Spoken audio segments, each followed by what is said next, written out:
Congratulations, class of 2019.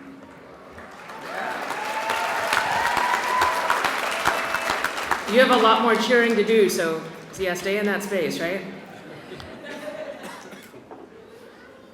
To all of you back behind me, President Pissarro, members of the Board of Trustees, faculty and staff, most importantly to you, the graduates and families and friends, it is such an honor for me to be here with you to honor what you all have accomplished. So I'm an Episcopal priest, as you just heard, and I work at a church just down the street from MCNY's downtown campus. Some of you might have you seen it? Has anyone been over there? Some of you? Yeah. You never know, right? Yeah. So Trinity's on Broadway, and you might have noticed it, and very much like me, who has walked by MCNY almost every day for the last 4 years, you might or might not know what happens inside, right? What the values of the people are inside, what you actually get to, right? What you do, who you are. So I hadn't thought about it, I have to admit, and I've walked by from Battery Park City over to Trinity Church for years now, until I met your president.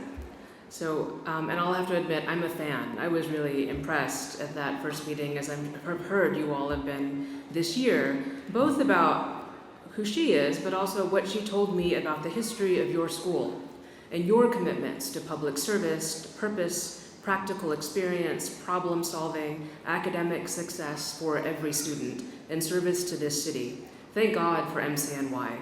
We really need you. So Trinity Church, where I work, stands at the intersection of Wall Street and Broadway. Literally, the wall is why it's called Wall Street.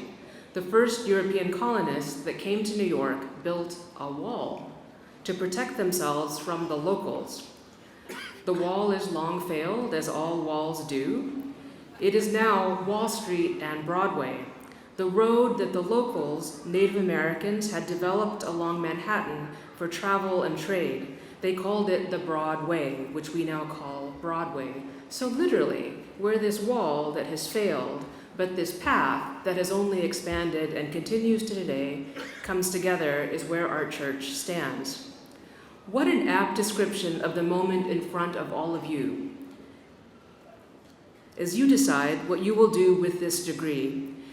And frankly, as you consider the state of our world today, we will choose walls or we will choose broad ways.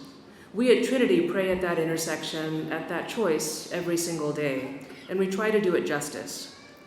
I wonder if Audrey Cohen and her team could have imagined that a school established to serve a very particular population for whom there were barriers to success in higher education would actually turn out to be one of the few colleges, one of the very few, that actually hold all the parts to develop the citizens and the leaders essential to building a more just, fair, and sustainable New York. And I'm not exaggerating.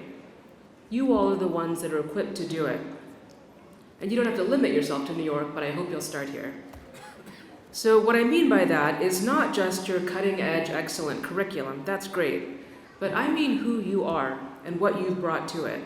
All the parts of you, each of you, and your experience that brought you to this place at this particular time in your lives. So this is, again, when you're going to practice your cheering. Are you ready? And you can also cheer in solidarity and allyship. But I'm just going to ask some questions. Is anyone here an immigrant? Is anyone here the child of immigrants? Yeah. Is there anyone here for whom English is not your first language? Is there anyone here whose families are multiracial, multi-ethnic, or multilingual? All right, remember solidarity, allyship, and truth. Is there anyone here living with a disability? Is there anyone here who wasn't sure they could finish this degree?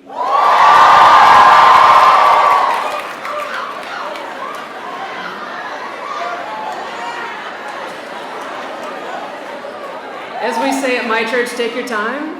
Yeah? Is there anyone here who is the first in their family to get a college degree?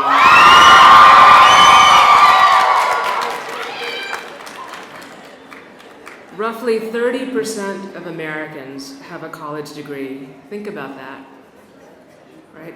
Today you join a small elite in this country. And unlike some, you've earned it. And with this accomplishment comes a great responsibility. All of those questions I asked, and the questions they might have caused you to consider about who you are and where you come from and where you're going, those are the experiences that will make you a leader. It's actually Pride Month as well, as we just heard. Am I the only queer person in the room? You can cheer. Yeah, solidarity, allyship, right? Everything that we think makes us unusual, and maybe might make you wonder if you belong in the halls of power. Let me tell you, we need you, just as you are, being your full self. Everything you think might exclude you or is a barrier is your gift to the rest of us. Is there anyone here afraid of the future? Yeah.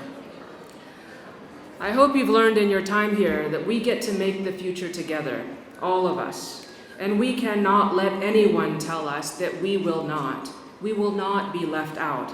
We will not be excluded. And you, my friends, have just finished programs that make you especially skilled to build the neighborhoods and institutions that improve the lives of all of us, particularly those without access to power. I got to hear the congressperson from Michigan, Rashida Tlaib, speak this week. If you haven't heard her, she is worth hearing. So she tells a story of a time that she was protesting. She's now a congressperson during the last presidential election season. So this is before she was elected to her current office. She was a state representative in Michigan, and before we knew who the final candidates would be. So this is really early on, and she's in there protesting, really effectively, really loud. It took 8 security officers, Secret Service, big guys, right, to remove her from the room. 8. She's about my size, right? She said one of her brothers, who has actually political opinions that are the opposite of hers, they don't agree at all, was so proud and told his friends, proud, that it took 8 guys to move his sister, while she was shouting at the stage, at the top of her voice, the very provocative question, "Have you read the Constitution, sir?"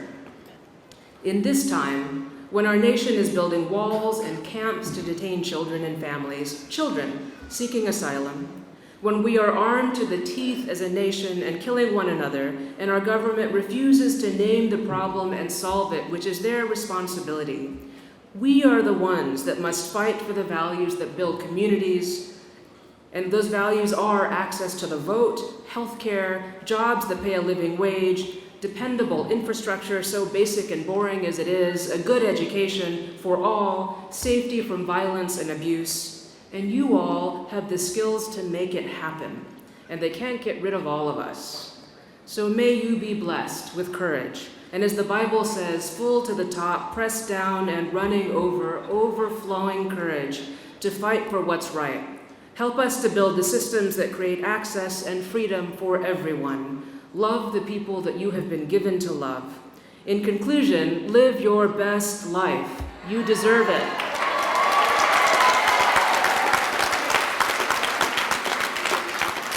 So take a minute and consider for a second and honor everything and everyone that has brought you to this great day. I thank God for you, and I can't wait to see what you do out in the world. You are essential for the healing of this world. And congratulations.